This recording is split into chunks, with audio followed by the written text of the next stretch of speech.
Oh, Jesus. Well, I turn 28 in 2 days, which means I'm getting too old for this shit.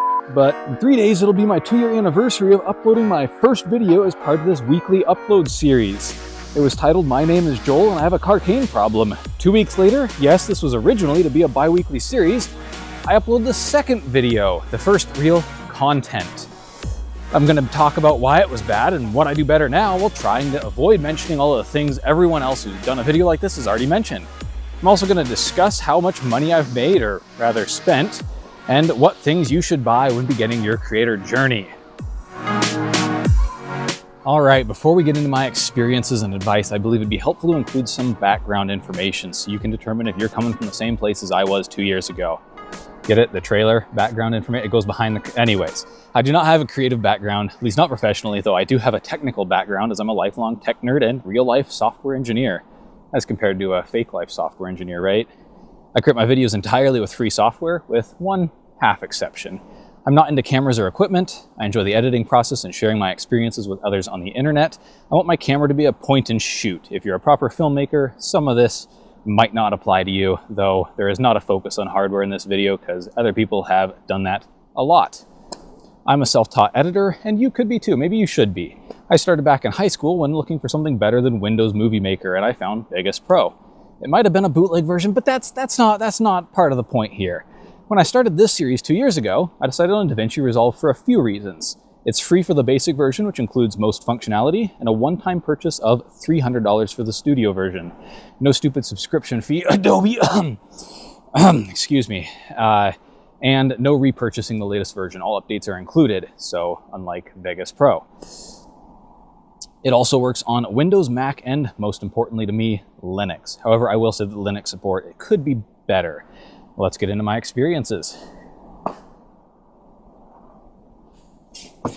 This is kind of a weird place to start, but I think that the scheduling is my biggest improvement over the past 2 years. When I started, I would film myself doing whatever over a weekend and edit it and then upload it on Friday, if you can call it editing.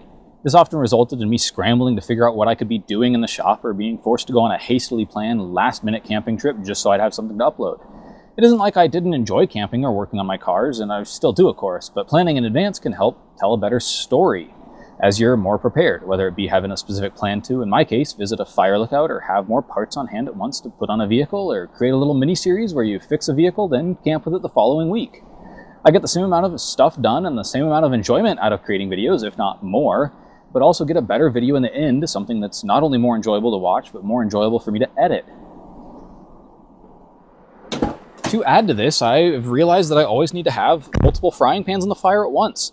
I much prefer serial tasks, as in fully completing one thing before beginning another. This can work depending on your genre on YouTube, but for me it just doesn't, as often a parts delivery can take over a week to get here, and by then I've got no video to upload as my weekly deadline has passed. I always need to be ordering parts so I can do a significant amount of work on a vehicle in one video. All of that said, for me, maintaining a weekly upload schedule is more important than having a perfect video. Consistency is not only important for YouTube to recommend you to people, but it's important to me, as I would have stopped uploading by now if I didn't give myself deadlines. For example, this video exists partially because I wanted to share my experiences, partially because I've been doing this for nearly 2 years and I wanted to mark the occasion, but mostly because I didn't have a video finished working on the cars or going camping, and so sometimes I do still have to scramble, but I really try to avoid it, and I've been getting a lot better at not having to do it at all.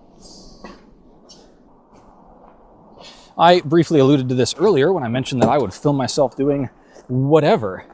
These days, thanks to better scheduling and time management, I'm usually able to keep videos based on a singular topic, whether that be a single night of camping or working on a single vehicle throughout the video.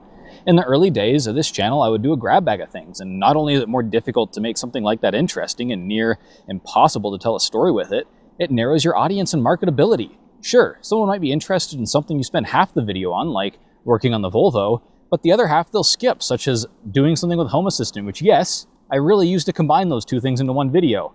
That's not good. Don't do that. As you build an audience, you might be able to do the occasional grab bag video. I did one last year that performed all right for me, I think largely due to the way that I presented it as 3 failed projects completely up front.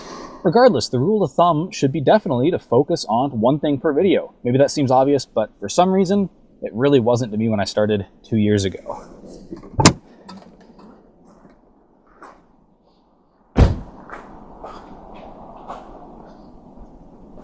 If you watched my first creations, you'll know that I've become so much better in front of the camera, but behind the scenes, I've become so much better at belting out lines in a single take with more information density than before.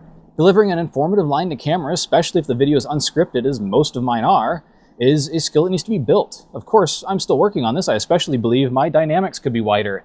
And ironically enough, this take, I think, took me the most of any in the video. Jeez.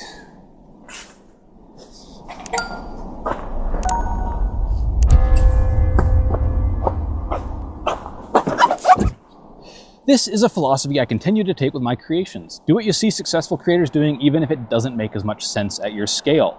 To be clear, I don't mean copying ideas. Do not do that unless you have something to add. I mean copying the business practices. Do the subscriber shoutouts, ask people to comment, that sort of thing. I also started a Patreon long before I figured anyone would join it, and provided benefits such as early access and behind the scenes to the 0 members who subscribed to it, so I could become familiar with the software, develop workflows, and fix issues before I had a larger audience that mistakes or those changes would affect. As far as Patreon goes, I would suggest against doing it too early, as it does add overhead. YouTube memberships unlock at 500 subscribers, and I think that's a good point at which to start.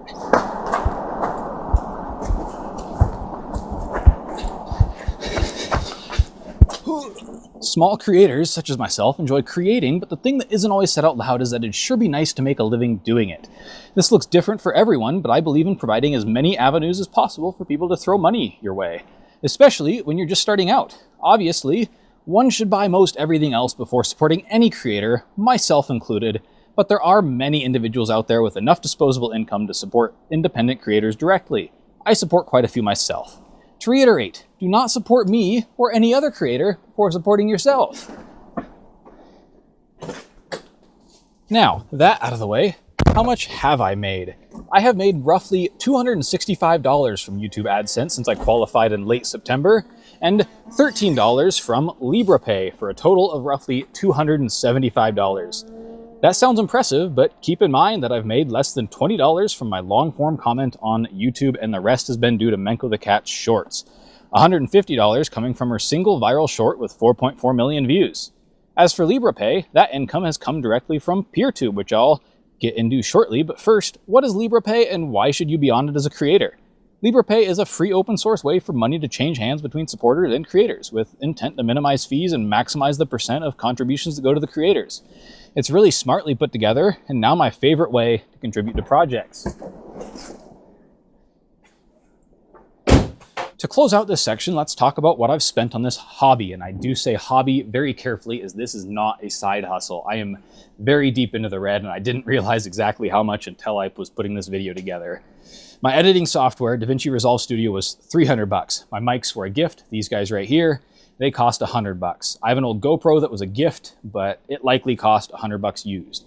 I mostly use 3 cameras, a 360 camera, the camera you're watching this on, as well as a drone. And between accessories and the cameras themselves, they probably cost roughly $750 to $1,000 each.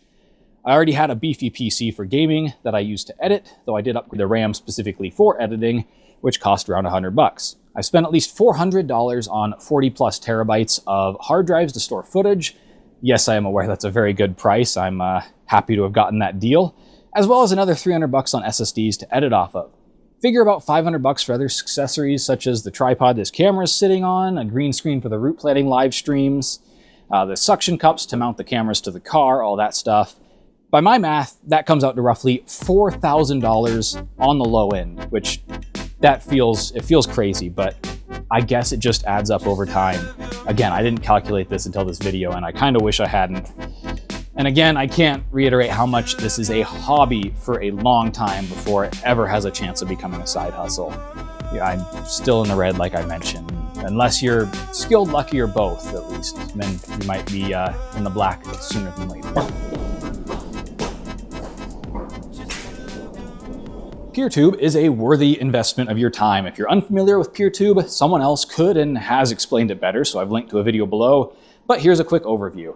It's an open source and free platform, much like LibrePay, where your data is not being collected and sold by a large company. It also isn't managed by a single entity, it's distributed. It's the most viable alternative we have to YouTube thus far. I make my content available on YouTube for the exposure due to the user base and algorithm. I make my content available on Peertube to appeal to those who are trying to get away from Google products, as I support that initiative. As for why you should upload to it, regardless of supporting the aforementioned initiative, viewers on Peertube understand that free software costs money to develop and maintain, and they translate that view to content. They understand that creating is not free and are more likely to contribute to the funds that make continuing to create possible and rewarding. While you don't make any money from AdSense on Peertube, as there are no ads, I believe that's more than compensated for by the viewers being more willing to provide support directly. I currently have 1 supporter due to Peertube and 0 supporters from YouTube, while having 185 times as many subscribers on YouTube, though, again, most of those subscribers are here due to Menko the Cat's shorts, not my long-form content. My sincerest shout out to the individual supporting me via LibrePay. It does mean a lot.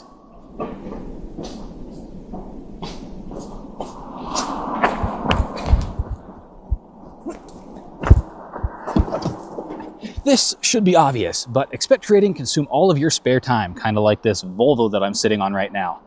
For me, I have to do all the work on the vehicles and go camping, which are time-consuming hobbies on their own, but I also have to spend the time editing and managing my accounts on YouTube, Patreon, and Peertube, as well as others.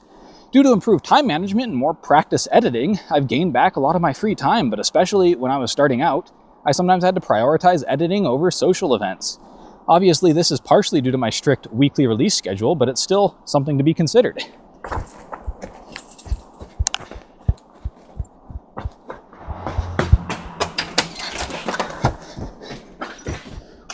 When you're first starting, you should not spend any money on equipment. There's a reason this section isn't up at the front of the video. You've probably heard it before, but use your phone to film like this one, ensuring to set the recording format to the highest available. I use 4K 60, but maybe you want to do 24 or whatever. Everyone will also say to upgrade your audio setup first, and while this is true, I wouldn't bother with an audio setup until you've created a few videos. However, when you do upgrade, go for the mics I'm using right now. They're linked below. These microphones are excellent and only cost $100 as compared to the more expensive DJI or Rode mics that are ever popular. I was shocked to find they're like over $300.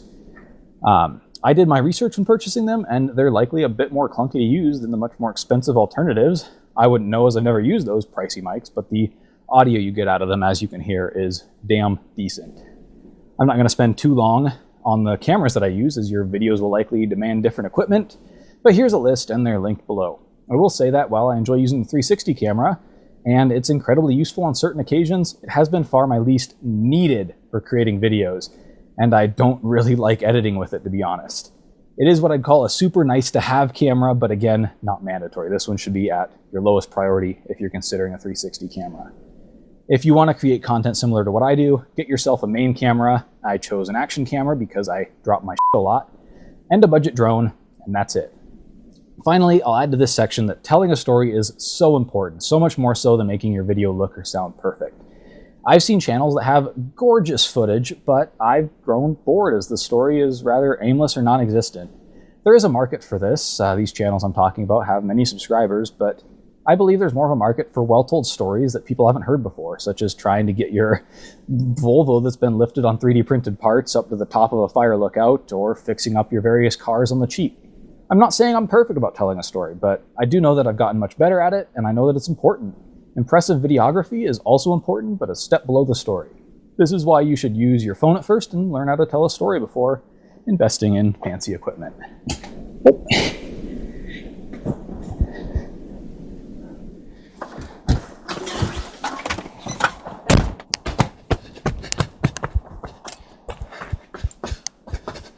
In summary, plan your videos in advance. Focus on a single topic. Just create. Practice is, in fact, real. Fake it till you make it. You probably ain't gonna make money, at least not for a long time. Accept donations via many avenues. Speaking of which, support LibrePay. Support Peertube. It's gonna absorb your life. Equipment isn't important, and be selective when you buy equipment. You only have limited finances. Make them go as far as you can, which I honestly don't know if I did the best job of that. Whew. That is a wrap. Thanks for watching. This was a real step out of my comfort zone. As I scripted this, I'm sure you hardly noticed from me holding my phone and staring at it the whole time. But I don't generally do scripted videos, so this was new to me. Plus, I'm super self-conscious as to whether anyone wants my input on this. I'm no expert at YouTube. If I were, I'd probably be making money off of it by now, but I definitely prioritize my enjoyment as far as compared to optimizing for clicks. But I thought my insights and experiences might be helpful as someone who is doing YouTube on the side and has truly not made any money from it after 2 years. I feel like my experiences are a realistic representation of what you can expect when starting a channel. Next week, we should be back to regularly scheduled content, maybe a camping trip or visiting a fire lookout. I'm not sure yet. Make sure to subscribe to catch that, like this video if you learned anything, and leave a comment if you got any other questions. Thanks for watching, and thanks for supporting me.